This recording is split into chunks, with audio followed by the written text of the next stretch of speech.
It's no secret that Tommy Morrison was one of the most feared punchers in boxing during his career, but the actual total fights, victories and knockout he owns are astounding.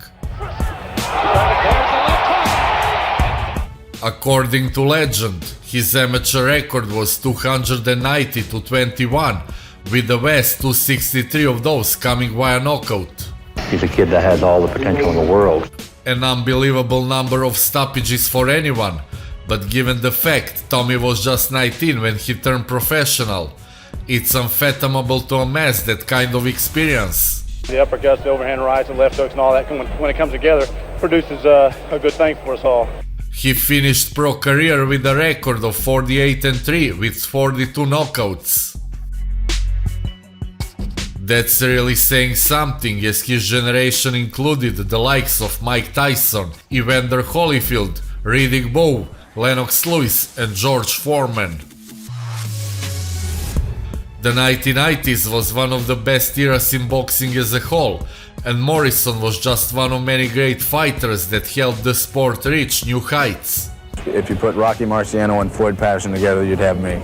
The Duke reached the pinnacle of his heavyweight run in 1993, when a measured triumph over George Foreman brought the WBO title. In Morrison's next fight, he was knocked out by Michael Bent in the first round. Michael Bent on the verge of a big moment.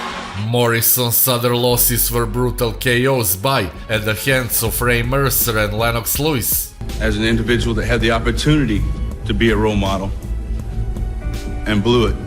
Press like and subscribe to Boxing Extra and take a look at our story of Tommy Morrison.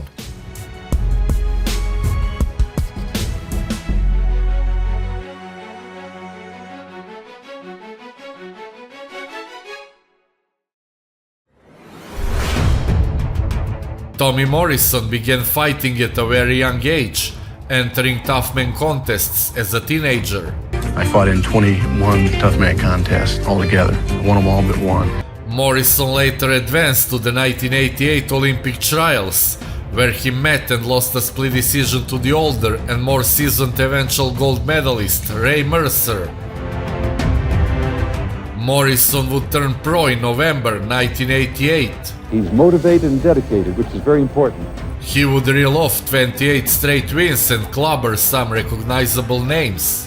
Come on, punch. That's it. That's what I'm talking. He disposed of Lorenzo Kennedy, David Jaco, James Tillis and Pinklon Thomas. He's charismatic, he's handsome, he's related to John Wayne, and he really can fight. Many of his wins were by way of spectacular knockout. There's a left hand, Jaco's down. Armed with a punishing, world-class left hook, Morrison had rolled through the competition. He has a natural left hook.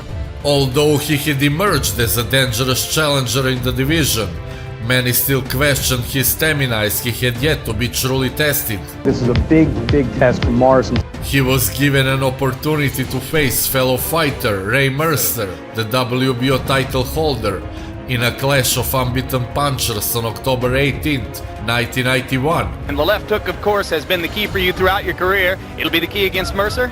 I think the left hook is certainly going to be one of the key. Former Army Sergeant and 1988 Olympic gold medal winner Mercer, 17-0, was coming off a less than impressive win over the slick and tricky Francesco Damiani. He's got a lot of heart. He showed that in the Cooper fight and against Damiani, huh? Mercer was outboxed and on his way to a points defeat before he sensationally turned the fight around with a wicked 9th round one-punch KO.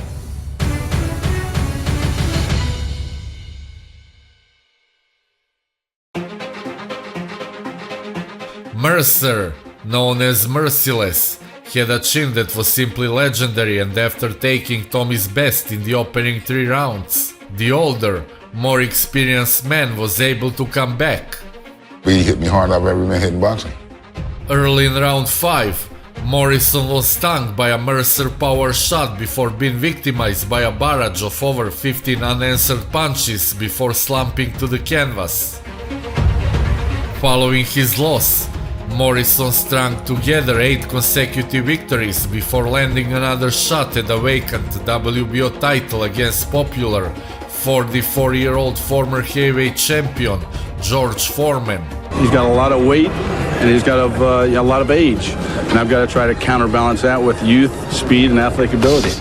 He earned a unanimous decision to become the WBO heavyweight champion of the world. Obviously, the biggest win of his life. New champion, Tommy the Duke Morrison. He retained the title a few months later against Tim Tomaszek, setting up what was going to be the biggest payday of his career, an $8 million fight with WBC heavyweight champion Lennox Lewis. However, before moving on to face Lewis, Morrison chose to first defend his WBO title against the virtually unknown Michael Bent, who was a highly decorated amateur, but had only 11 fights in 5 years as a professional. He has to beat a fighter like this to prove to himself that he can take on a boxer like Lennox Lewis. Nobody was giving Michael Bent much of a chance, but Morrison simply wasn't ready. As I looked at Michael Bent, I saw a tape of Michael Bent, I saw absolutely nothing that scared me. You know, there was no motivation there at all. I saw a guy that couldn't whip me with a ball bat. Obviously, I was wrong. Morrison got cut with a vicious right hand and hit the canvas for the first time about a minute in. He hit me, got me kind of pissed off. I said, listen, let's do this, man. He took the standing 8 count, but went down again just 7 seconds later. You know, anyone in the heavyweight division can hurt you. Defensive skills is something that I feel we've... Another barrage came and that was it. That's it. A first round KO for Michael Bent. Tommy Morrison had lost his title, and his $8 million payday with Lennox Lewis was gone as well.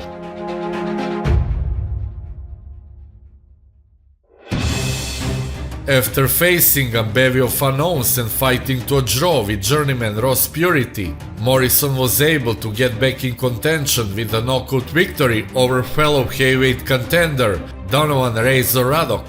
Lennox Lewis of England against Tommy Morrison of Oklahoma.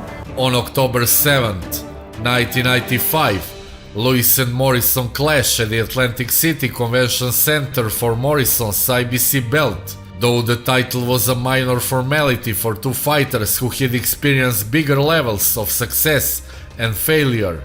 Another thing you can also say about Lennox Lewis is that, unlike all the heavyweights out there, he has never ducked an opponent. The bout was a thudding 6-round battle and a true crossroads match that effectively defined both fighters' futures. Let's go behind a good jab and just throw some combination. It wouldn't be too much. For Lewis, it was an impressive performance that jump-started his reclamation of dominance. Mainly behind the left jab, that was the key. Even though he wasn't landing it early in the fight, it kept Morrison from getting set into any attack. For Morrison, it was the last important bout of his career, which would soon be derailed by a bizarre health odyssey. No excuses. I mean, he was a better man tonight.